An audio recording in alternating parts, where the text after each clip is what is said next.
Hello to all the aspiring physicians and surgeons out there. I am Dr. Shivish Pujani, a graduate from King George's Medical University, Lucknow.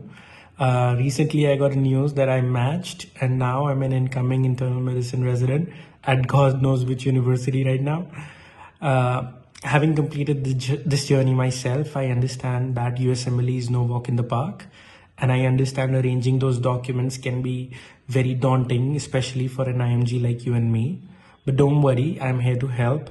I will give you all the tools to help you navigate through this labyrinth of paperwork, which will help you throughout your process, be it your electives or your ERAS application, to arrange those documents, from where to get them, to how to prepare for them, or basically writing them on your own.